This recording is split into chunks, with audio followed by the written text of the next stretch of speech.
Sister-in-law's greed for $600 million inheritance exposed after father's death. Co-workers react. The funeral for my father was shrouded in a deep, oppressive silence. The kind that feels almost physical, weighing heavily on your chest and making every breath deliberate. We had gathered in one of Chicago's most majestic cathedrals, a soaring space filled with intricate architecture and filled to capacity with the who's who of the logistics industry.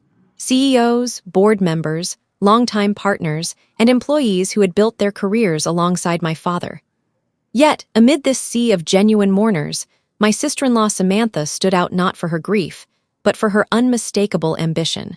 She waited impatiently as the priest delivered the final prayer, then abruptly stepped forward and snatched the microphone from its stand before the echo of the Amen had faded. Her voice sliced through the solemn atmosphere like a blade, sharp and unapologetic. She announced with beaming pride that my brother Zachary was now the official chief executive officer of our family's logistics empire, a company valued at a staggering $600 million. She paused dramatically, smiling widely as she surveyed the room, fully expecting an outburst of applause or congratulatory murmurs from the elite crowd. Instead, at that precise moment, a loud, dry, and distinctly mocking chuckle erupted from the cathedral's state-of-the-art speakers. It seemed to originate directly from the polished casket at the front. It wasn't anything supernatural or eerie. It was a deliberate recording. But the wave of terror that instantly washed over my brother's face was as real as it gets. If this story resonates with you, please drop a comment below sharing where you're reading from and what time it is there right now. I'd genuinely love to know who's part of this community and connect with all of you. To understand exactly why my father chose to insert that chilling laugh from beyond the grave at the height of their triumph, we have to rewind about 10 minutes earlier in the service. During that brief window, Zachary and Samantha were behaving as though the funeral was less a place of mourning and more a glamorous networking opportunity or even a coronation ceremony. They showed no outward signs of sorrow or loss. Instead, they were actively working the room. From my seat in the front pew, I had a clear view of it all. Zachary was circulating among the attendees, firmly shaking hands with board members and executives, accepting their condolences as if he had already assumed the role he coveted. Samantha, meanwhile, was enthusiastically pointing out the cathedral's magnificent stained-glass windows and ornate details, whispering excitedly about how certain elements could be adapted for the redesigned executive suite back at headquarters. They barely acknowledged my presence, treating me as if I were just another fixture in the grand setting. Zachary paused briefly next to me, fussing with his ridiculously expensive tie, one that likely cost more than my monthly rent, and leaned in with a patronizing whisper. "Don't worry too much, Jessica," he said with a smirk. "We'll find some spot for you somewhere in the basement. Someone has to handle all the boring paperwork, while the adults take care of running the actual show." He chuckled lightly at his own joke, labeling me a mere worker bee or glorified secretary in his mind. He truly believed that being the firstborn son made him untouchable, that his bloodline granted him an unlimited line of credit, with no consequences or accountability. I didn't cry, didn't argue, didn't beg for the respect I had long earned. Instead, a profound, icy calm descended over me. I glanced discreetly across the aisle at Peter, my father's devoted chief of staff, the man who had been the steady backbone of the company for 40 solid years. He sat there quietly, holding a small remote control in his hand. I gave him one subtle, almost imperceptible nod. That was the agreed signal. Peter stood without fanfare and walked to the back of the cathedral. He silently engaged the locks on the heavy oak doors, the click echoing faintly in the hushed space. Then he pointed the remote at the large projector screen set up behind the altar for the planned eulogy video. He pressed play, and the screen flickered to life. It wasn't the anticipated heartfelt montage of family memories or touching photographs from my father's life. Instead, it featured my father himself, Adam, seated at his massive desk in the office, staring straight into the camera with a stern, no-nonsense expression. He looked not peaceful in death, but like a man ready to deliver a harsh verdict or terminate someone's career. Then the chuckle played again, booming through the speakers and bringing Zachary and Samantha to a complete standstill. Their premature celebration and power grab was officially over. What was beginning was a long overdue audit and revelation.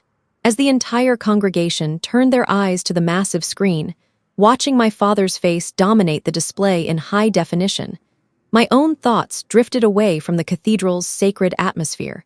They returned to the true beating heart of this empire, not the luxurious boardrooms with their polished tables and leather chairs, but the harsh, unforgiving reality of freezing rail yards in the middle of the night, where operations never slept. While Zachary was off networking at exclusive parties in places like Ibiza or rubbing shoulders at Formula One events to build his personal brand, I was often out in the field, standing in cold slush up to my ankles at a distribution center near Detroit, negotiating intensely with union representatives to keep trucks moving and supply chains intact. For 10 full years, I had been the invisible hand guiding the machine, the unseen operator who fixed issues before they became disasters. I missed my best friend's wedding entirely because a critical shipment of medical supplies was held up in customs in Rotterdam, demanding my personal intervention to resolve. I spent what should have been a joyful 25th birthday locked in a server room, frantically rebooting the company's tracking system after a major cyber attack threatened to cripple everything. I didn't do these things because I loved the constant pressure or adrenaline. I did them because I believed in an unspoken pact, a promise that hard work and results would eventually matter more than family ties. A promise that, in the end, proved to be a painful illusion. You see, I had spent years convincing myself that proven competence was a valid form of currency in this family business. I thought that if I simply made myself absolutely indispensable through sheer dedication and results, merit would ultimately outweigh birth order or gender. I wore my silence like armor, a deliberate strategy.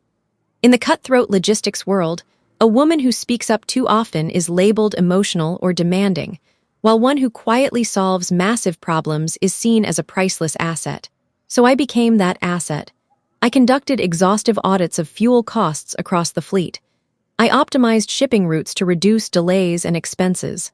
In one standout year, I single-handedly identified and eliminated $12 million in operational waste through smarter processes and negotiations. I told myself this quiet approach was dignity, a way of honoring the family name. I viewed my sacrifices as paying a debt of gratitude to the legacy that had given me opportunities. In truth, I had built my own invisible chains out of duty and expectation. I believed staying out of the spotlight proved my loyalty. I was sure my father saw it all, that he recognized Zachary as the flashy mascot, while I was the reliable engine keeping everything running. But as I sat there watching Samantha nervously clutching her pearls, a harsh truth hit me. My silence hadn't been strength or strategy. It had been permission. By never demanding credit, I had allowed them to minimize and erase my contributions. I had let my work be treated as an endless free resource, mined without acknowledgement or cost. I wasn't their partner, I was their infrastructure. You don't thank the foundation of a building for holding everything up, you just assume it will always be there. That assumption was their biggest mistake. They thought my quiet nature meant weakness or submission. They never realized I was quiet because I was meticulously keeping score. Every missed holiday, every idea they stole, every deal I closed that Zachary claimed credit for, it was all noted. I wasn't just working. I was building equity in a hidden ledger. And seeing my father's face on the screen, I knew he had been keeping score too.